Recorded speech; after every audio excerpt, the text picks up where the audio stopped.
هم استحوذوا على الكورة بنسبة 71%، بس احنا فزنا. هم مسكوا الماتش وكانوا ضاغطين علينا، بس احنا فزنا. هم عندهم المهارة وامتلاك الكورة، بس احنا عندنا الشخصية والرجولة. بسم الله الرحمن الرحيم، أهلا وسهلا بكم في قناتكم الكورة تحت الضغط. منتخب مصر يفوز على كوتيفوار 3-2. منتخب مصر عقدة كوتيفوار. منتخب مصر عنوان للرجولة.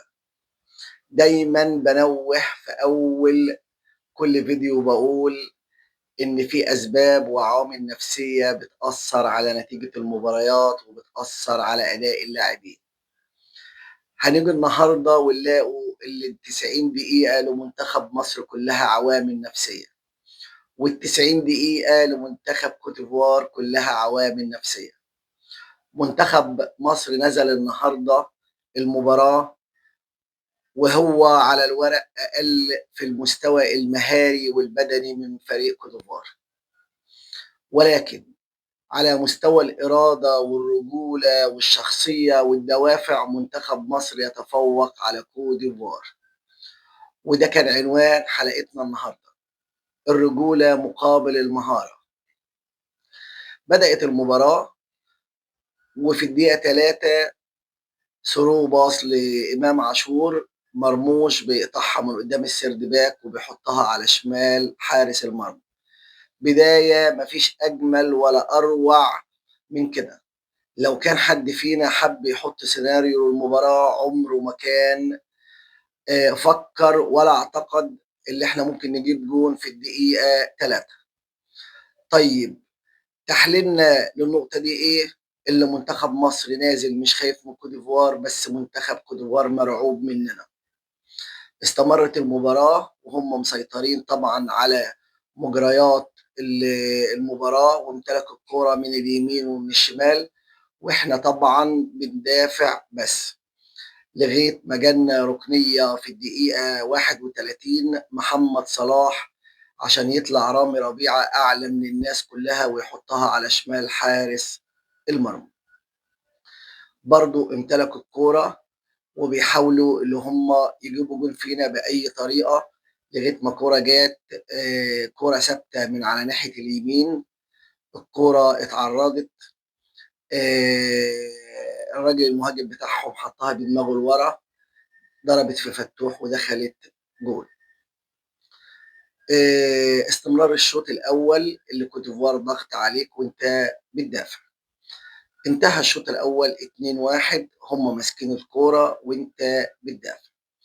في الشوط الثاني ربنا كرمنا في الدقيقه 51، باص من رامي ربيعه من ناحيه الشمال لامام عاشور. امام عاشور بوش رجله الخارجي عشان يحطها على السكس ياردة. محمد صلاح بوش رجله الخارجي يحطها على يمين حارس مرمى كوتيفوار عشان النتيجة تبقى 3-1.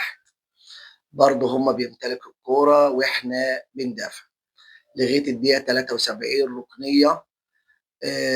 المهاجم بتاعهم حطها بدماغه عرضية، ضربت هنا وهنا وهنا لغاية ما سكنت جون الشناوي عشان النتيجة تبقى 3-2 في الدقيقة 73. لك أن تتخيل من الدقيقة 73 منتخب مصر بيدافع، وكوتيفوار يمكن عمل 5 تغييرات من الدقيقة 65 لغاية انتهاء المباراة، ولكن بلا جدوى. هم بيدافعوا، هم بيهاجموا، هم ممتلكين الكورة، هو بيضغط عليك من كل حتة وانت بتدافع بس.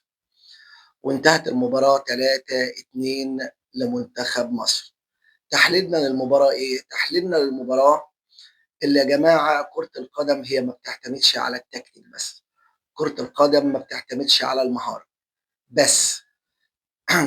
منتخب مصر النهاردة على الورق ينهزم من كوت ديفوار. منتخب كوت ديفوار على الورق يفوز على أي فرقة في أفريقيا السنة دي، ولكن في عناصر في كرة القدم وأسباب وعوامل اللي احنا بنتكلم عنها في حلقتنا هي اللي بتأدي للفوز، مش التكتيك والمهارة بس. منتخب مصر نازل عنده دافع الفوز، منتخب مصر نازل ما هوش خايف من كوت ديفوار، منتخب مصر نازل وعينه على المباراة الجاية مع السنغال، وأنا معدي رغم الفوارق ورغم المهارة ورغم كل حاجة، بس معدي. تعال بقى شوف في المقابل فريق كوت ديفوار نازل خايف من منتخب مصر، مرعوب من منتخب مصر. عمر مرموش كان بيمتلك الكرة وبيجري الكرة في وسط أربعة، بيفكرني بفارس كده بحصانه في وسط جنود. أنا ما شفتش روح قتالية ولا استبسال ولا رجولة من منتخب مصر زي اللي شفتها في مباراة النهارده. ألف مبروك لمنتخب مصر على الأداء، ألف مبروك على منتخب مصر على الرجولة، ألف مبروك لمنتخب مصر على الحماس. منتخب مصر فاز على كوت ديفوار عشان يقابل في المباراة القادمة فريق السنغال. حابب أقول لفريق مصر كلمتين. انتوا شرفتونا واحنا راضيين بأدائكم، احنا راضيين بالتكتيك والأداء النهارده، احنا حابين ان انتوا تكملوا وان شاء الله ربنا معاكم. النهارده كل عوامل التوفيق من ربنا كان لصالحنا. انت رحت بثلاث كور جبتهم جون، وكان توفيق ربنا 100% في المباراه ده.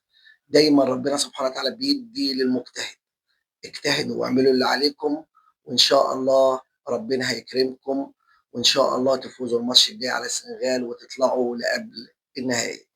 زي ما عودتكم في نهاية كل مباراة اللي احنا بنقيم أداء لاعبين منتخب مصر، عشان تبقوا عارفين يا جماعة اللي احنا مش بنحلل تكتيك بس، احنا بنحلل تكتيك وبنحلل مدى التزام اللاعب المصري داخل الملعب، ومدى استثماره لقدراته واستعداده النفسي وثباته الانفعالي داخل المباراة.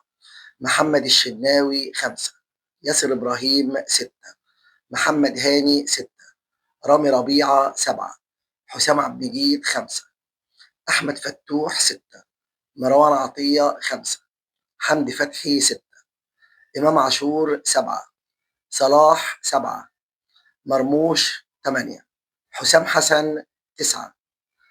ألف مبروك لمنتخب مصر وبالتوفيق إن شاء الله. يلا يا جماعة بقى، علوا اللايك والشير والسبسكرايب عشان يوصلكم كل جديد ودعمونا. دمتم في رعاية الله، والسلام عليكم ورحمة الله وبركاته.